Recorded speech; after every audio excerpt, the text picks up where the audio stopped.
रफ़ी साहब और किशोर कुमार साहब को उनके जो फैंस है प्रतिद्वंदी की तौर पे देखते हैं, मगर रफ़ी साहब और किशोर कुमार साहब के बीच में कोई ऐसी प्रतिस्पर्धा नहीं रही है, ये भी सबको पता है।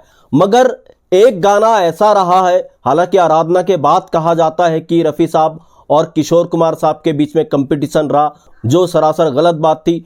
मगर आराधना से अलग एक गाना ज़रूर ऐसा रहा है जिसमें फैंस आपस में दोनों का कंपटीशन मानते हैं कि ये ट्रैक, ये वाला वर्जन किशोर कुमार साहब ने अच्छा गाया है, वो वाला वर्जन रफ़ी साहब ने अच्छा गाया है। मगर इस गाने की जो कहानी है वो कुछ और ही है।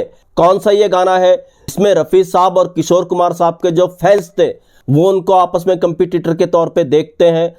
दोस्तों, क्या है पूरा किस्सा, जिसको समझने की कोशिश करते हैं। आपसे गुजारिश, चैनल पे नए हो तो चैनल को सब्सक्राइब कर लीजिएगा, बेल आइकन भी प्रेस कर लीजिएगा ताकि नोटिफिकेशंस आप तक पहुंचती रहे। नमस्कार, मैं महेश कोहली बॉलीवुड संगीत के सफर से।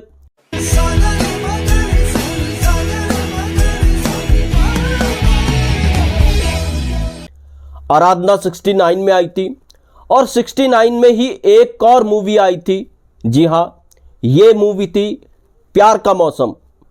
इसमें एक गाना था तुम बिन जाऊं कहां, जिसे किशोर कुमार साहब ने भी गाया था, जिसको रफ़ी साहब ने भी गाया था। ये गाना जब लोगों के बीच में आया था तो रफ़ी साहब के जो फैंस थे वो ये कहते थे कि ये गाना रफ़ी साहब ने अच्छा गाया। किशोर कुमार साहब के जो फैंस थे वो ये कहते थे किशोर कुमार साहब ने बहुत अच्छा गाया। मगर इसके पीछे की एक और कहानी कई लोग बताते हैं। दरअसल हुआ था क्या, आर.डी. बर्मन साहब ने जब ये गाना बनाया था तो किशोर कुमार साहब को जब ये सुनाया तो किशोर कुमार साहब ने कहा नहीं, ये रफ़ी साहब की आवाज़ में अच्छा लगेगा, आप उनसे ही गवाइए। और रफ़ी साहब को जब ये गाना सुनाया गया आर.डी. बर्मन द्वारा तो रफ़ी साहब ने कहा नहीं, आप इसको किशोर कुमार साहब से गवाइए, उनकी आवाज़ पर यह गाना अच्छा लगेगा। तो आर.डी. बर्मन ने क्या किया, दोनों की आवाज़ में इस गाने को रिकॉर्ड किया और अलग अलग कैरेक्टर पे इस गाने को पिक्चराइज किया गया। ये गाना लोगों के बीच में आया तो इस गाने ने वो धूम मचाई। दोनों के ट्रैक, दोनों के वर्जन हिट हुए। मगर रफ़ी साहब के जो फैंस थे वो ये कहते थे कि रफ़ी साहब ने अच्छा गाया। किशोर कुमार साहब के जो फैंस थे वो ये कहते थे किशोर कुमार साहब ने इसको अच्छा गाया। और आज तक ये कंफ्यूजन बरकरार है। मगर रफ़ी साहब, किशोर कुमार साहब के बीच में कोई प्रतिस्पर्धा नहीं थी। जब आराधना बाजार में आई, लोगों के बीच में आई, तो किशोर कुमार साहब का नाम राजेश खन्ना साहब के साथ जुड़ा था और राजेश खन्ना ने भी कहा था कि उनके लिए गाने किशोर कुमार साहब ही गाएंगे। तो लोगों को इस तरीके के मौके मिलते रहे कि किशोर कुमार साहब और रफ़ी साहब के बीच में खुद ही कंपटीशन कराना शुरू कर दिया। मगर जो बात पूरी तरह से गलत थी और किशोर कुमार साहब को भी जब ये बातें पता चली, उन्होंने बाकायदा मीडिया को कहा कि अफवाहें मत फैलाओ, रफ़ी साहब मेरे भाई जैसे हैं, मेरे दोस्त हैं, हमारा आपस में कोई कंपटीशन नहीं है।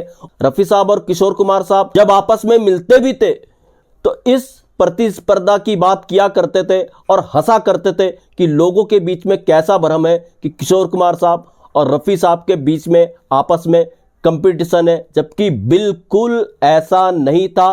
और जिस गाने का मैंने जिक्र किया है, सबसे ज्यादा जो कंपटीशन मानते हैं रफ़ी साहब और किशोर कुमार साहब के बीच में उनके फैंस, वो यही गाना है तुम बिन जाऊं कहां। आज भी रफ़ी साहब और किशोर कुमार साहब के जो फैंस हैं उनके बीच में ये कंफ्यूजन है। आराधना से ज्यादा इस गाने को लेकर रफ़ी साहब के फैंस, किशोर कुमार साहब के फैंस बहुत ज्यादा कंफ्यूज है, जो कि गलत बात है। दोनों में कोई ऐसी प्रतिस्पर्धा नहीं थी। रफ़ी साहब अपनी जगह पर थे, साहब किशोर कुमार साहब अपनी जगह पर थे और दोनों एक दूसरे की रेस्पेक्ट, एक दूसरे की इज्जत किया करते थे। रफ़ी साहब ने कई गाने किशोर कुमार साहब के लिए छोड़े, किशोर कुमार साहब ने कई गाने रफ़ी साहब के लिए छोड़े। ये थी दोनों की दोस्ती, जो बताने की जरूरत नहीं है। तो दोस्तों, ऐसे भी किस्से वैसे किस्से मैं आपके लिए लेकर के आता रहूंगा। महेश कोहली को दीजिएगा इजाजत। Good bye, good luck and take care.